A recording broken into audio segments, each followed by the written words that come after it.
सकाळचे 11 वाजले होते. राज आज ऑफिसवर गेला नव्हता. सकाळपासून तो आपल्या खोलीत बसून लॅपटॉपवर काम करत होता. राजला चहा देऊ म्हणून आईने त्याच्यासाठी चहा बनवला आणि चहाचा कप घेऊन ती त्याच्या खोलीमध्ये गेली. नेहमीप्रमाणे राज लॅपटॉपमध्ये आपले डोके खुपसून बसला होता. त्याला आई आपल्या खोलीत आली आहे याची जाणीव झाली नाही. तो आपल्या कामातच मग्न होता. आई त्याच्याजवळ गेली. तिने कप टेबलावर ठेवला आणि म्हणाली, राज चहा घे. तरी त्याचं लक्ष नव्हतं. आई आता त्याच्याजवळ आली आणि त्याला म्हणाली, राज चहा गार होईल, घेऊन टाक बघू. आणि कसला विचार करत आहे तू? त्यावेळी राजने तिच्याकडे चमकून पाहिले. त्याच्या डोळ्यात आईला चिंता दिसली. तिने राजला विचारले, काय रे, कसला विचार करतोय? काही प्रॉब्लेम आहे का रे? तेव्हा राज म्हणाला, नाही ग आई, नेहमीचंच कामाचं टेन्शन. कामाचं इतकं टेन्शन घेऊ नको असे आई म्हणाली. यावर राजू म्हणाला, बरं आई. थोडा वेळ आई तिथेच थांबली. तेव्हा राजचा फोन वाजला. तिचे लक्ष फोनकडे गेले. तो कॉल सबा कुरेशी हिचा असल्याचे दिसताच आईला काहीतरी आठवलं. ती राजला म्हणाली, अरे काल रात्री या मुलीचा फोन मला आला होता. ती आज आपल्या घरी येणार आहे असे काहीतरी म्हणत होती. तिच्या आवाजाचा टोन काहीतरी रागीट वाटत होता. काय काम आहे तिचे तुझ्याकडे? आईचे ते बोलणे ऐकून राजच्या कपाळावर आठ्या पडल्या. तुला कसं काय फोन आला तिचा? अरे मला काय माहिती, तू माझा नंबर तिला दिला असतील. यावर राज अस्वस्थ झाला. त्याने दोन्ही हाताने आपल्या डोक्यावरचे केस मागे सारले. त्याची ती वृत्ती थोडी अस्वस्थपणा जाणवू देणारी होती. डोळ्यात भीतीची भावना होती. आपला मुलगा इतका हुशार, CA पदवीधर, चांगल्या कंपनीत भल्या मोठ्या पगारावर नोकरी असून हल्ली राज काहीसा उदास वाटतो. कंपनीत काही प्रॉब्लेम असेल असे विचारले असता कंपनीत काही प्रॉब्लेम नाही असे त्याच्याकडून उत्तर. तरीही घरात वावरताना त्याचा अस्वस्थपणा आपल्याला जाणवतो असे राजची आई मनाशी म्हणाली. मुंबईच्या एका पॉश वस्तीत म्हणजे सांताक्रूज ईस्टमधील यशवंतनगर या ठिकाणी राज मोरे नावाचा 32 वर्षाचा तरुण राहतो. तो चार्टर्ड अकाउंटंट आहे. त्याचे लग्न झाले नसून एका आलिशान फ्लॅटमध्ये तो आणि त्याची आई हे दोघे जण राहतात. त्याला एक बहीण सुद्धा आहे. ती विवाहित असून मुंबईतच दुसऱ्या ठिकाणी ती राहते. अधूनमधून ती आपल्या आईला भेटायला येते. राज हा लहानपणापासूनच हुशार मुलगा. अभ्यासात त्याची प्रगती होती. त्याच्या जोरावरच तो CAची परीक्षा पास झाला आणि एका कंपनीत चार्टर्ड अकाउंटंट या पदावर रुजू झाला. भल्या मोठ्या पगाराची नोकरी असल्याने त्याचे वागणे सारे काही अप टू डेट. घरात कशाची कमतरता नाही. एकूणच सुखवस्तू कुटुंब आहे. सध्या राज हा एकटाच आहे. आईशिवाय त्याला कोणतीही जबाबदारी नाही. त्यामुळे आपलं ऑफिसमधील काम आणि घर या व्यतिरिक्त त्याला कोणतेच काम नसते. रिकाम्या वेळेत तो आपल्या काही निवडक मित्रांबरोबर फिरायला जातो. सध्याच्या तरुणाईप्रमाणे राज देखील सोशल मीडियावर ॲक्टिव्ह असतो. त्याचे इंस्टाग्रामवर अकाउंट आहे. इंस्टाग्रामवरील रील बघण्यात त्याचा वेळ अगदी मजेत जातो. सध्याच्या तरुणाईप्रमाणे आणखी पैसा आपल्याजवळ असावा, आलिशान गाडी फ्लॅटबरोबरच इतर गोष्टी आपल्या पायाशी लोळण घ्याव्यात, रुबाबदार जीवन जगावे अशी त्याची महत्त्वाकांक्षा आहे. शेअर बाजारात पैसे गुंतवले की आपल्याला परतावा चांगला मिळतो या विचाराने त्याने एका इसमाच्या सांगण्यावरून पैसे गुंतवले होते.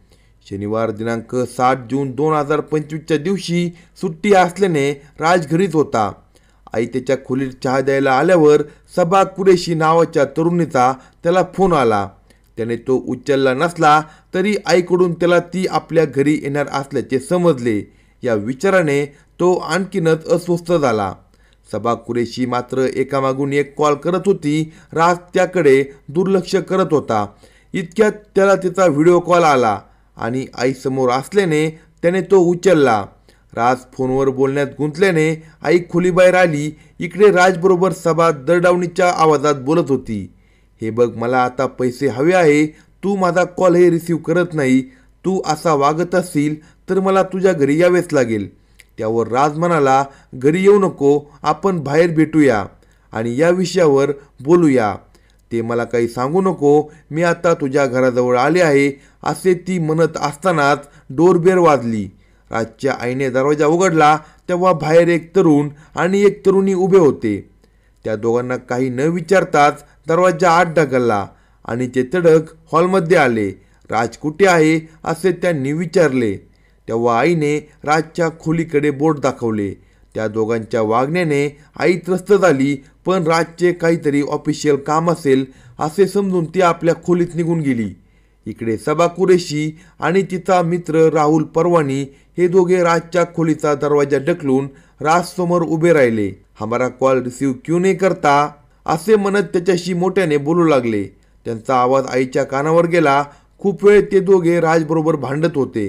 नेमके कोणत्या विषयावर बोलणे चालू आहे हे आईच्या लक्षात आले नाही, म्हणून ती हॉलच्या दिशेने आली. त्यावेळी सबा कुरेशी, राहुल परवानी आणि स्वतः राज हॉलमध्ये आले. तिथे ते दोघे राजशी मोठ्याने बोलत होते. त्यांचे ते धमकीवाजा बोलणे ऐकून राजची आई मध्ये पडली. तुम्ही माझ्या मुलाला असे का बोलत आहात असे तिने विचारले. त्या दोघांनी ये म्हातारे चल जा इथून असे ते दोघे तिला म्हणाले. आपल्या आईला असे बोलल्याचे ऐकून राज दुःखी झाला, पण तो काही बोलू शकत नव्हता. त्याचे ते हावभाव ऐकून राहुल परवानी याला चेव आला. तो राजच्या आईला म्हणाला, आपल्या मुलाला समजावून सांग, नाहीतर त्याचे परिणाम वाईट होतील. यावर राजची आई राजला म्हणाली, काय रे, काय भानगड आहे? यावर सबा म्हणाली, तुझ्या पोराला सांग लवकरात लवकर पैसे माझ्याकडे ट्रान्सफर करायला. त्यावर आईने सबाचा हात पकडला आणि कसले पैसे ग? आपले हात पकडल्याचे सबाला आवडले नाही. तिने त्या वृद्ध मातेला हात झिडकारून टाकला. त्या सरशी तिच्या हातातून कळाली. आई ग, एवढे शब्द तिच्या तोंडातून बाहेर पडले. हे दोघे आईला विनाकारण त्रास देतात हे पाहून तो म्हणाला, माझ्या आईचा काय दोष, तिला असे का करता? यावर निर्लज्जपणे सबा म्हणाली, आता असेच होईल, म्हातारीला कळील तेव्हा तुला अद्दल घडेल. असे म्हणत सबाने आईच्या गालावर थप्पड मारली. यावर राज आक्रमक झाला. त्याचा आक्रमकपणा पाहून त्या दोघांनी काढता पाय घेण्याचे ठरवले आणि ते दोघे तिथून निघून गेले. जाता जाता त्यांनी राजला धमकी दिली, तू जर पैसे ट्रान्सफर केले नाही तर तुझा तो व्हिडिओ व्हायरल करणार, मग बघ तुझी कसे फेफे होते ते. झालेल्या घटनेने राज घाबरला होता. ते दोघे निघून गेल्यावर तो दप्पन सोफ्यावर बसला. त्याची आई जवळ आली. तिच्या पायाला लागले होते, हातालाही खरचटले होते. विनाकारण त्या दोघांनी आईला त्रास दिल्याने राज आणखीनच दुःखी झाला. त्याला आईची अवस्था बघवली नाही. आई तुला जास्त लागलं तर नाही ना? त्यावर भरल्या डोळ्यांनी आईने राजकडे पाहिलं. त्याच्या डोळ्याची केविलवाणी नजर पाहून ती म्हणाली, नाही रे, फार लागलं नाही, मूल लागल्यावर बरं होईल. पण बाळा, तुला काय प्रॉब्लेम आहे हे मला सांग. कुठल्या व्हिडिओबद्दल ती बोलत होती? त्यावर राज तिला म्हणाला, आई तू यावर विचार करू नको, काय करणार नाही ते. असे म्हणत तो आपल्या खोलीत निघून गेला. खरं म्हणजे सबा आणि राहुलच्या धमकीने तो अस्वस्थ झाला होता, पण आईला त्रास होऊ नये म्हणून आपला अस्वस्थपणा झाकण्यासाठी तो खोलीत निघून गेला. शनिवार दिनांक 5 जुलै 2025ची रात्र राज आणि त्याची आई डायनिंग टेबलवर जेवण करत होती. याआधी राज आईशी नेहमी खेळीमेळीने बोलत असायचा. डायनिंग टेबलवर तो दिवसभर काय घडलं याची आईला माहिती देत असायचा. पण सध्या तो आईशी अशा मनमोकळ्या गप्पा मारणं विसरूनच गेला होता. आज सुद्धा डायनिंग टेबलवर फक्त प्लेट आणि चमच्यांची खणखण सुरू होती. दोघेही गप्प गप्प बसले होते. राजची आई राजला जास्त उसकवू सुद्धा शकली नव्हती. आपल्या मुलाचा स्वभाव तिला माहिती होता. आपण जर त्याला प्रश्न विचारून भांडावून सोडलं तर तो आणखीनच काळजी करत बसेन, या विचाराने तीही शांतपणे जेवत होती. थोड्या वेळात दोघांचे जेवण झाले. आईने भांडी बेसिनमध्ये ठेवली आणि ती आपल्या खोलीत झोपण्यासाठी गेली. राज तर केव्हाच आपल्या खोलीत गेला होता. जाताना त्याने दरवाजा बंद केला होता. जेवण झाल्यानंतर राजला काहीतरी विचारायचे, त्याला प्रॉब्लेम काय आहे हे विचारायचे असे आईने ठरवले होते.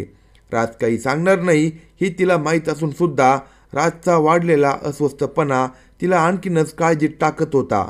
पण त्याने खोलीचा दरवाजा लावून घेतल्याने तिने तो विचार सोडून दिला आणि ती झोपी गेली.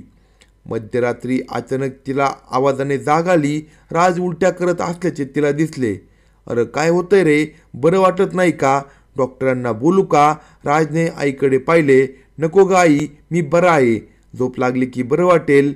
नक्की ना? आईचा काळजीयुक्त स्वर होता. हो ग, तू जाऊन निवांत झोप, राज आईला म्हणाला. त्याच्या या आश्वस्त बोलण्याने तीही आपल्या खोलीत जाऊन झोपली. नेहमीप्रमाणे तिला जाग आली, मात्र राज अजून उठला नव्हता. यव्वानात तो लवकर उठून वॉकिंगसाठी जात असतो, पण आज तो उठला नव्हता.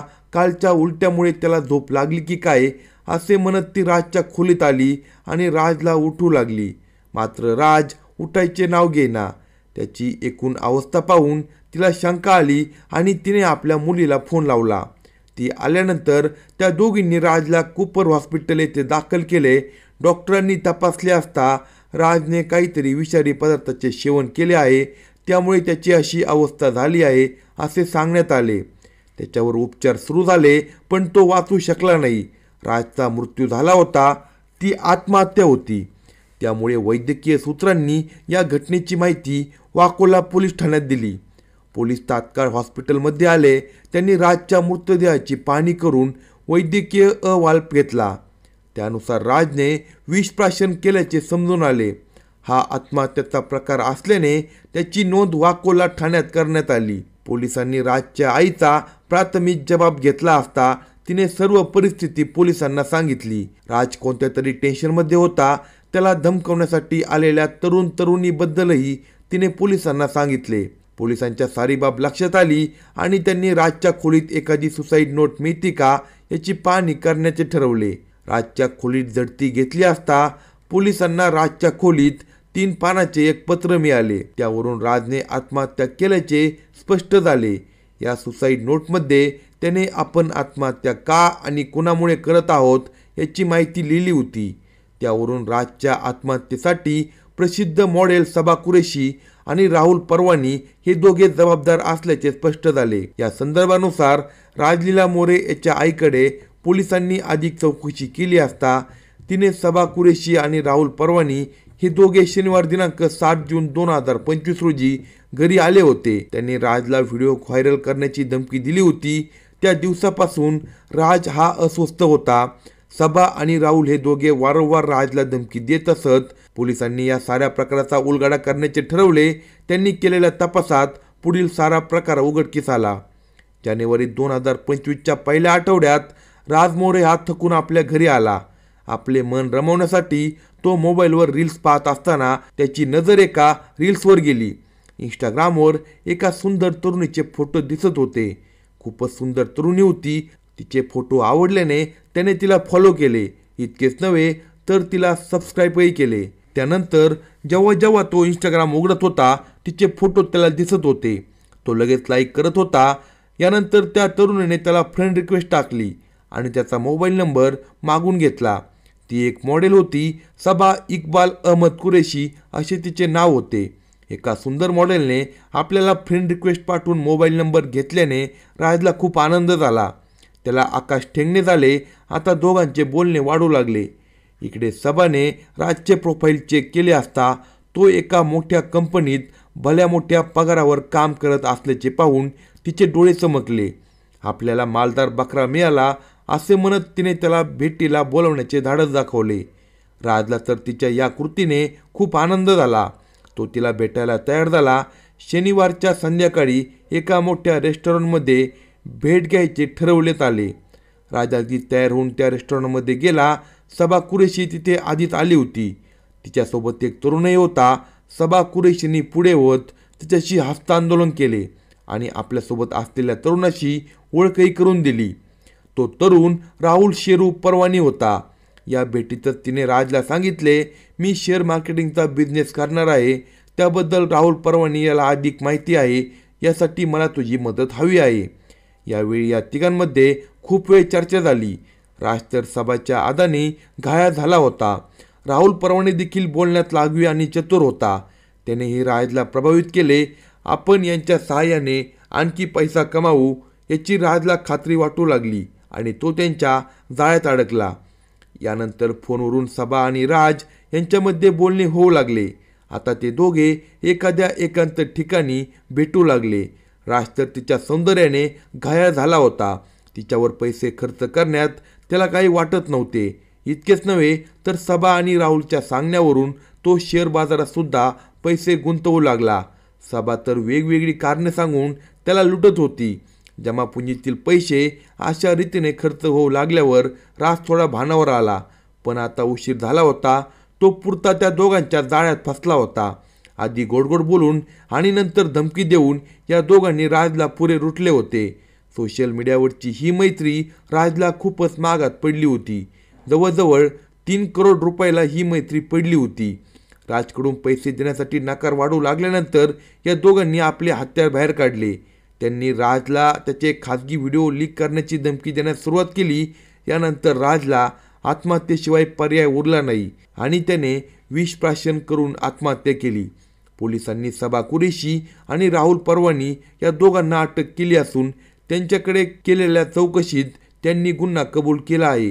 ऑनलाईन सट्टेबाजी, कॉल गर्ल्स आणि लक्झरी हॉटेलचा खर्च करायला लावून राजला कंगाल केल्याचे त्यांनी मान्य केले आहे. राहुल याने हेही सांगितले की राज मोरेचा एक खाजगी व्हिडिओ त्यांनी रेकॉर्ड केला असून तो ब्लॅकमेल करण्यासाठी ते वापरत होते. अशाच नवनवीन क्राईम स्टोरी ऐकण्यासाठी कलम 302 या मराठी चॅनलला सबस्क्राईब करा आणि आपल्या प्रतिक्रिया कमेंट बॉक्समध्ये कळवा.